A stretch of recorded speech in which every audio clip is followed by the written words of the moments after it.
नमस्कार साथियों, आप सभी का इन टॉक में स्वागत है। मैं हूं शशिकांत कुमार। कर्नाटका में असेंबली इलेक्शन है। इस असेंबली इलेक्शन में कर्नाटका में किसका जीत होगा, किसका हार होगा, इस विषय पर बात करेंगे। जैसा कि आपको पता है कि शुरुआत में ऐसा लग रहा था कि बीजेपी इस इलेक्शन में शायद बुरी तरह से हार जाए, लेकिन इन टॉक पर ही मैंने बता दिया था, जब ये सारे विवाद हुआ भी नहीं था उस वक्त बता दिया था कि यहाँ पर किसी को स्पष्ट बहुमत नहीं मिलने वाला है और वर्तमान परिस्थिति उसी और जा रही है। अगर इस पर बहुमत नहीं मिलता है किसी दल को, तो क्या जेडीएस प्लस कांग्रेस का गठबंधन होगा या बीजेपी प्लस जेडीएस का गठबंधन होगा। लेकिन आज पीएम नरेंद्र मोदी ने द केरला स्टोरी का जिक्र एक चुनावी सभा में कर दिया है। इसके अलावा जिस प्रकार से कर्नाटका के इलेक्शन में बजरंगबली का जिक्र हो रहा है कि कांग्रेस पार्टी बजरंगबली को बैन करना चाहती है, इन सब के तरफ जब इन सबको हम देखेंगे तो कहीं ना कहीं बीजेपी हिंदुत्व की राजनीति पर उतर आई है। भारतीय जनता पार्टी हिंदुत्व की राजनीति पर चुनाव लड़ना चाहती है। जैसा कि कर्नाटका के चुनाव में शुरुआती मुद्दा विकास था, धीरे धीरे 40% कमीशन का मुद्दा भी उठा। किस प्रकार से कर्नाटका का सीएम 40% कमीशन लेते, ये सारे मुद्दे बने। एक दौर ऐसा थी जब बीजेपी कमजोर पड़ रही थी। पहले तो पीएम नरेंद्र मोदी को गाली दिया गया और जिसका नुकसान कांग्रेस पार्टी को उठाना पड़ा। उसके बाद कांग्रेस पार्टी ने एक और बड़ी गलती कर दी। वो गलती था बजरंग दल को बैन करने के बाद का की। बजरंग दल को बैन करने के बाद जैसे कांग्रेस ने कही, इसे पीएम नरेंद्र मोदी ने अपना मुद्दा बना लिया। पीएम नरेंद्र मोदी ने कह दिया कि कांग्रेस पार्टी बजरंग बली को बैन करना चाहते हैं। पीएम मोदी ने कह दिया जिस प्रकार से अयोध्या में ताला लगाया था कांग्रेस पार्टी की सरकारों ने, उसी तरह से कर्नाटका में बजरंगबली के मंदिरों पर ताला लगाने की तैयारी कांग्रेस पार्टी कर रही है। इसके बाद कांग्रेस पार्टी का जो है कर्नाटका में वोट का जो असर जो कांग्रेस पार्टी का लग रहा था कि कांग्रेस पार्टी चुनाव जीत जाएगी, वही कांग्रेस पार्टी वीक होने लगी। इन सब के बीच अगर बीजेपी का मैनिफेस्टो अगर आप कर्नाटका में देखिएगा तो बीजेपी ने कर्नाटका में यूनिफॉर्म सिविल कोड का बात किया है। इसके अलावा बीजेपी ने एनआरसी का वादा किया है। 3 मुफ्त सिलेंडर देने का बात भी बीजेपी ने किया मैनिफेस्टो में। कि बीजेपी किस तरह से राजनीति खेल रही है और कांग्रेस पार्टी को खत्म करने की रणनीति बीजेपी ने तैयार कर लिया। और आपको बताते चले कि 24 का इलेक्शन में एनआरसी बड़ा मुद्दा होगा और उस पर हम वीडियो लेके आएंगे। 24 के इलेक्शन में 5 बड़े राजनीतिक मुद्दों पर हम एक वीडियो विश्लेषण लेके आएंगे। लेकिन आज की परिस्थिति में हम देखें तो कर्नाटका में बीजेपी ने एनआरसी का कार्ड खेल लिया। इसके अलावा बीजेपी की सरकार बनती है तो गरीबों के लिए भारतीय जनता पार्टी ने कुछ स्कीमों का ऐलान किया है, जिसमें पहले 3 सिलेंडर मुफ्त देने का वादा किया है, जो कि फेस्टिवल के मौके पर मिलेगा। इसके अलावा बीजेपी ने एक और बात कही है और वो बात यह है कि बीपीएल कार्ड धारकों को प्रतिदिन आधा केजी दूध मुफ्त दिया जाएगा। इससे आप समझ सकते हैं कि कर्नाटका के अंदर में भी गरीबी है। दुनिया की सबसे बड़ी पार्टी ने नंदिनी दूध देने की बात कही है। नंदिनी दूध को लेकर कर्नाटका में एक विवाद भी हुआ था। इस कारण से ये बीजेपी के तरफ से मैनिफेस्टो में डाला गया, जिससे ये विवाद भी थम जाए। इसके अलावा बीपीएल धारकों को डेली आधा केजी दूध देने की बात करने के पीछे का भी असल कारण क्या है वो हम आपको बताते हैं। कर्नाटका का राजधानी है बेंगलुरु। हम बेंगलुरु के ही आंकड़े बताते हैं। 4,96,000 बीपीएल कार्ड धारक है बेंगलुरु में। कर्नाटका का राजधानी की ये परिस्थिति है। आप कल्पना कर सकते हैं पूरे कर्नाटका में गरीबी का स्तर या बीपीएल कार्ड धारकों की कितनी संख्या हो सकती है। केवल कर्नाटका की राजधानी बेंगलुरु में 4,96,000 है, जिसमें ईस्ट बेंगलुरु में 80,895, नॉर्थ बेंगलुरु में 1,13,000, साउथ बेंगलुरु में 1,13,000, वेस्ट बेंगलुरु में 1,90,000, बेंगलुरु के ग्रामीण क्षेत्र में 2,16,000 लोग बीपीएल कार्ड धारक है, जिन्हें बीजेपी की सरकार बनने के बाद आधा केजी नंदिनी दूध मुफ्त दिया जाएगा। कर्नाटका में गरीबी का स्तर भी काफ़ी है। कई सर्वे बताते हैं कि कर्नाटका में गरीबी स्तर बीपीएल कार्ड धारकों की संख्या ज़्यादा है। वैसे कर्नाटका एक अमीर राज्य है, लेकिन उसके बाद भी कर्नाटका का ये स्थिति है, तो इससे आप समझ सकते हैं। इसके साथ ही आपको बताते चले कि फिल्म सिटी पुनीत राजकुमार के नाम पर कर्नाटका में बनाने की बात बीजेपी कही है। मतलब बीजेपी कर्नाटका में जो वोटर है उसे हर तरह से लुभाने की कोशिश कर रही है। ये वही पार्टी है जो फ्री के स्कीमों पर कई बार सवाले निशान खड़े करते, लेकिन कर्नाटका में बीजेपी वही कर रही है। फ्री का लालच बीजेपी दे रही है। बीजेपी के घोषणा पत्र में यह भी किया गया कि हर परिवार को जिनके पास राशन कार्ड है उन्हें 5 किलो चावल बाजरा के उगाड़ी दिया जाएगा, ये बातें बीजेपी ने कही। इसके अलावा बीजेपी ने कर्नाटक ऑनरशिप एक्ट में संशोधन की बात भी कही है। इसके अलावा हर वार्ड में लैब बनाने की बात भी बीजेपी ने कही है। इसके आगे हम आपको बताते चले कि बीजेपी ने एनआरसी का भी ऐलान एक तरह से कर दिया है। बीजेपी ने कह दिया है कि वो अगर सरकार बनाती है तो उसके बाद बीजेपी एनआरसी भी कर्नाटक में लागू कर सकती है। मतलब कर्नाटक में बीजेपी चारों तरफ से प्लानिंग कर चुकी है। बीजेपी के इस मैनिफेस्टो को जब आप पढ़िएगा तो बीजेपी ने काफ़ी ज़्यादा रिसर्च किया। बीजेपी ने कहा भी है कि करीब 6 लाख से ज़्यादा लोगों से सुझाव बीजेपी ने इस घोषणा पत्र को, इस मैनिफेस्टो को तैयार करने से पहले लिया। तो मतलब आप समझ सकते हैं कि कर्नाटक की राजनीति को भारतीय जनता पार्टी समझने की प्रयास कर रही है। इसके साथ ये बताते चले कि बूथ स्तर पर भी बीजेपी एक मजबूत टीम तैयार कर चुकी है। इसलिए बीजेपी अचानक ही चुनाव में एक नए तरीके से आ चुकी है और संभावना है बीजेपी अगर यहाँ चुनाव नहीं जीतती है तो बीजेपी वैसा परिस्थितियाँ ला देगी कि यहाँ पर किसी भी पार्टी को स्पष्ट रूप से बहुमत नहीं मिलेगा।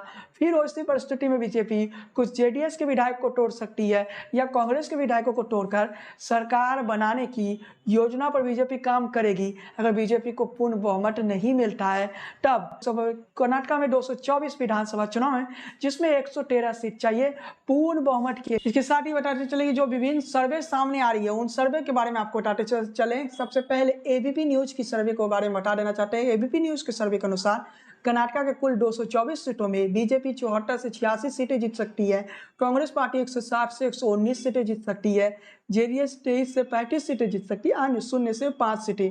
जो वोट शेयर बताया गया इस सर्वे में 35% बीजेपी को, 40% कांग्रेस को, जेडीएस को 17%, अन्य को 8% मिलेगा। इसके साथ ही आपको बताते चले कि कई सर्वे में ये बताया गया कि मुस्लिम वोटर जो है एक तरफा कांग्रेस की तरफ जा रही है, जेडीएस की तरफ भी मुस्लिम वोटर नहीं जा रहे हैं। तो मतलब आप समझ सकते हैं कि कांग्रेस की तरफ अगर मुस्लिम वोटर एक तरफा जा रही है तो कांग्रेस पार्टी को कर्नाटक में एक मजबूत बढ़त तो मिल सकता है। लेकिन इसके साथ ही आपको बताते चले कि मुस्लिम वोटर अगर एक तरफा कांग्रेस की तरफ बढ़ती है तो यही बीजेपी के लिए एक अवसर बन जाता है। बीजेपी अब कर्नाटक में जब इलेक्शन नज़दीक आएगा तो ये प्रचार करेगी कि मुस्लिम वोटर कांग्रेस की तरफ जा रहे हैं, हिंदू वोटर, तो बीजेपी के लिए एक अवसर बन जाता है। इसके बाद क्या होगा, जब मुस्लिम वोटर एक तरफा अगर कांग्रेस की तरफ जाती है तो हिंदू वोटर जो है वो बीजेपी की तरफ चला जाएगा। इसके अलावा आपको बताते चले इंडिया टुडे सी वोटर का जो सर्वे है वो भी एबीपी न्यूज़ का ही सर्वे है।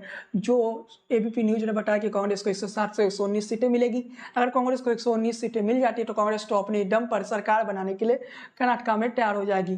लेकिन चलिए साथियों आगे बढ़ते हैं, जी न्यूज़ के सर्वे पर बात करते हैं। जी न्यूज़ के सर्वे के मुताबिक सबसे चौंकाने वाला सर्वे है जी न्यूज़ का। 103 से 115 सीटें भी बीजेपी जीत सकती है, कांग्रेस पार्टी 89 से 91 सीटें जीत सकती है, जेडीएस 26 से 37 सीटें जीत सकती है, अन्य 1 से 3 सीटें। वोट शेयर की बात करें तो जी न्यूज़ के सर्वे के मुताबिक 42%, कांग्रेस 40%, जेडीएस 15%, अन्य 3%।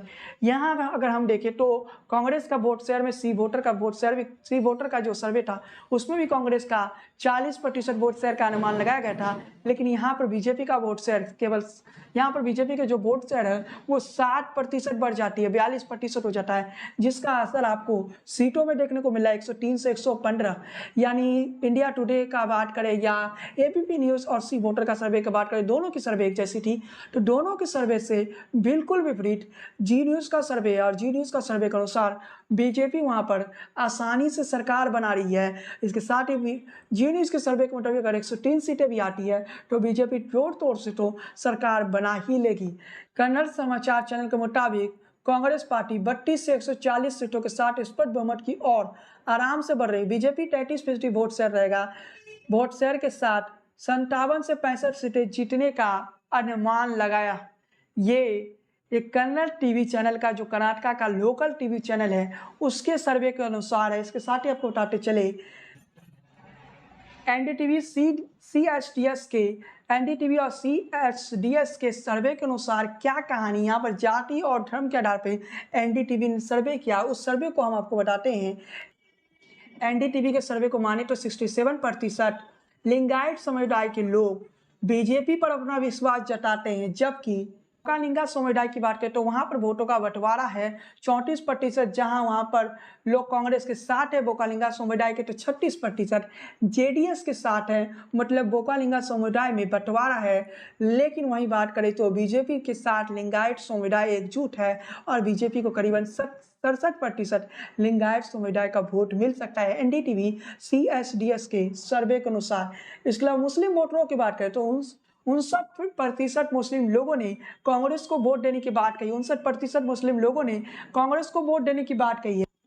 जब आप परिस्थिति देखेगा तो मुस्लिम वोटर जो है वो कांग्रेस की तरफ एक तरफा जा रहे हैं। 59% के करीब मुस्लिम वोटर कांग्रेस की तरफ जा रहे हैं। लेकिन लिंगायत समुदाय की जब हम बात करते हैं तो 67% लिंगायत समुदाय बीजेपी के साथ जा रहे हैं। मतलब लिंगायत समुदाय क्या करा, कहीं ना कहीं मुस्लिम वोटरों से ज़्यादा दिख रही है जो बीजेपी की तरफ जा रहे हैं।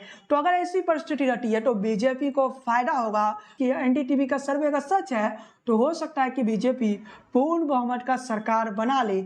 लेकिन दूसरी तरफ हम देखें परिस्थिति को, अगर हम देखते हैं तो मुस्लिम वोटर एक तरफा अगर जाता है कांग्रेस की तरफ तो उसका इफेक्ट भी देखने को मिलेगा।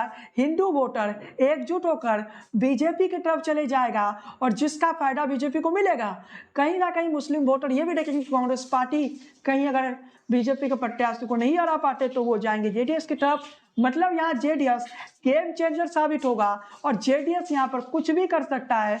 इसका मतलब है कि जेडीएस अगर गेम चेंजर होता है, जेडीएस के पास इतनी सीटें भी आ जाती है कि वो किंग मेकर बन जाए, तो जेडीएस सोडा तो करेगा।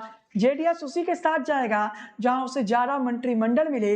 हो सकता है जेडीएस इस आधार पर भी उस पार्टी के साथ चले जाए कि उसे मुख्यमंत्री का कुर्सी मिल जाए। और जेडीएस का जो अनुभव पिछले बार कांग्रेस के साथ था वो अच्छा नहीं था। अगर बीजेपी से उन्हें मुख्यमंत्री का कुर्सी मिलेगा तो बीजेपी के तरफ भी चले जाएंगे। मतलब जेडीएस जिधर होगा उधर सरकार बनने की संभावना है। अगर स्पष्ट बहुमत किसी को नहीं मिलता है, टफ की परिस्थिति है, लेकिन यहाँ अगर कोई पार्टी स्पष्ट बहुमत ले लेता है तो जेडीएस का खेल कर्नाटक की राजनीति से समाप्त हो जाएगा। बात करते हैं गरीब वोटर किधर जा रहे हैं। जो गरीब वोटर है उसमें 50% कांग्रेस के समर्थन में है। मतलब वो कांग्रेस की तरफ जाना चाहते हैं, जबकि 23% गरीब वोटर बीजेपी के समर्थन में है। अमीर वोटर की पसंद, अमीर वोटरों की पहली पसंद बीजेपी है। 46% अमीर वोटर बीजेपी को अपना पहला पसंद बताया है, जबकि 31% अमीर वोटर कांग्रेस पर भरोसा जता रहा है। मतलब गरीबी और अमीरी को देखें तो कांग्रेस की तरफ गरीब वोटर दिख रहा है। अगर ऐसी परिस्थिति भी बनती है तो कांग्रेस पार्टी कर्नाटक में हिमाचल प्रदेश की तरह सरकार बना सकती है। लेकिन यहाँ अमीर और गरीब के बीच का जो फासला है उसे अगर हम देखें तो अमीर वोटर जहां बीजेपी की तरफ है तो गरीब वोटर कांग्रेस की तरफ है। लेकिन इसे बीजेपी बदल सकती है। जिस प्रकार से हनुमान जी को मुद्दा बना चुके चुनावी मुद्दा बजरंग बली को लेके आ गए हैं, इससे कहीं ना कहीं हिंदू वोटरों को प्रभावित करेगी। और इसके बाद कर्नाटक में दो परिस्थिति बन सकती है, या तो बीजेपी अपना सरकार बना लेगी या फिर कर्नाटक में किसी को भी स्पष्ट रूप से बहुमत नहीं मिलेगा। एनडीटीवी का जो सर्वे हुआ वो 21 विधानसभा क्षेत्रों से के 82 मतदान केंद्रों में कुल 2143 लोगों से बात करके यह अनुमान लगाया गया। यानी सर्वे का जो सैंपल साइज है वो कोई बड़ा नहीं है जिसे आप कह सकते हैं कि सही हो जाए। नतीजा तो 13 मई को आएगा जब चुनावी नतीजा सामने आएगा। लेकिन आज की परिस्थिति में कर्नाटक का सियासत एक नए दिशा की ओर बढ़ रहा है। जिस प्रकार से पीएम नरेंद्र मोदी ने आज द केरला स्टोरी को एक मुद्दा के तौर पर पेश कर दिया। पीएम नरेंद्र मोदी ने आज एक रैली में ये कह दिया कि द केरला स्टोरी का कांग्रेस पार्टी इसलिए विरोध कर रही है क्योंकि वो फिल्म आतंकवाद पर बना है, इसलिए कांग्रेस पार्टी विरोध कर रही है। मतलब कांग्रेस पार्टी को कहीं ना कहीं पीएम नरेंद्र मोदी उन सारे मुद्दों में घेर रहे हैं जहां कांग्रेस कमजोर पड़ जाती है और कांग्रेस की यही खामियां कांग्रेस को नुकसान करवाती है। कर्नाटक में हिंदू मुस्लिम की राजनीति इस तरह से हो रही है तो इसके पीछे का कारण कांग्रेस पार्टी ही रही है, जो बजरंग दल को बैन करने की बात कहती है। और कांग्रेस ने अपने पैरों पर खुद ही कुल्हाड़ी मार लिया है। यूं कहिए कि कर्नाटक में जो बीजेपी का कोर वोटर है वो जो थोड़ा बहुत नाराज था कांग्रेस की तरफ या जेडीएस की तरफ जाने वाला था, अब वो बीजेपी की तरफ जाएगा। और लिंगायत समुदाय का 67% आबादी अगर बीजेपी की तरफ है तो ये समझ लीजिए कि कर्नाटक का राजनीति में कुछ बड़ा खेल तो हो जाएगा। इतना बड़ा खेल हो जाएगा कि कांग्रेस पार्टी वहां सरकार बनाने की स्थिति में नहीं रहेगी। आपको बताते चले कि अगर ये परिस्थिति को अगर आप देखिएगा तो ऐसा परिस्थिति लग रहा है कि कर्नाटक के राजनीति में कुछ बड़ा खेल हो चुका है। ये खेल इतना बड़ा हो चुका है कि कांग्रेस पार्टी को उसका नुकसान तो उठाना ही पड़ेगा। 67% लिंगायत समुदाय बीजेपी के साथ खड़ी है। मतलब आप समझ सकते हैं कि मैसेज क्लियर आ रहा है, लिंगायत वोटर बीजेपी के साथ खड़ी है। इसके अलावा बोकालिंगा की बात करें तो वहाँ भी कहीं ना कहीं बंटवारा है जेडीएस और कांग्रेस के बीच, लेकिन बोकालिंगा का भी काफ़ी सारा वोट बीजेपी की तरफ जा रही है। मुस्लिम वोटरों की बात करें तो मुस्लिम वोटर उधर ही जाएगा जो बीजेपी को हरा सकता है, यानी कई जगहों पर मुस्लिम वोटर जेडीएस के पास चले जाएगा तो कई जगहों पर मुस्लिम वोटर कांग्रेस के पास चला जाएगा। यानी जो चुनावी रणभूमि तैयार हो चुकी है, यहाँ नरेंद्र मोदी कुछ ऐसा कर जाएंगे कि इतिहास बदल जाएगा और नरेंद्र मोदी कर्नाटक की राजनीति में कुछ बड़ा चमत्कार तो कर ही देंगे। मैंने पहले भी कहा कि कर्नाटक में अगर बीजेपी को कोई बचा सकता है तो वो नरेंद्र मोदी ही है, और इस तरह की राजनीति से कहीं ना कहीं नरेंद्र मोदी को ही फायदा होगा। जब कांग्रेस पार्टी बजरंग दल को बैन करने की बात करती है तो कांग्रेस पार्टी बीजेपी को ऐसे ही फायदा पहुंचा देती है। कांग्रेस पार्टी अपने पैरों पर खुद ही कुल्हाड़ी मारती है तो कोई दूसरा उसे क्या करे। कांग्रेस की हाल वही होने वाला है जो बाकी चुनाव में होता था। अगर ये चुनाव भी कांग्रेस पार्टी हार जाती है तो कांग्रेस पार्टी दोबारा कभी इलेक्शन नहीं जीत सकती है, क्योंकि कांग्रेस पार्टी के लिए ये सबसे अच्छा पीस था। लेकिन कांग्रेस पार्टी ने अपने ही मैनिफेस्टो से अपने ही पैरों पर कुल्हाड़ी मार लिया और कांग्रेस पार्टी ने खुद ही अपना हार को स्वीकार करवा दिया। चलिए साथियों, आज के इस वीडियो विश्लेषण बस इतना ही। आपको क्या लगता है कर्नाटक में किसकी जीत होने वाली है, कमेंट बॉक्स में लिखिए। चैनल पर पहली बार आए तो सब्सक्राइब कीजिए, बेल आइकन की घंटी बजाना बिल्कुल ना भूलिए। वीडियो को लाइक और शेयर करिए। साथ में अगर फेसबुक पर ये वीडियो देख रहे हैं तो पेज को फॉलो कीजिए, लाइक कीजिए। बने रहिए इन टॉक के साथ, राजनीति का सबसे विश्वसनीय चैनल। जय हिंद, वंदे मातरम।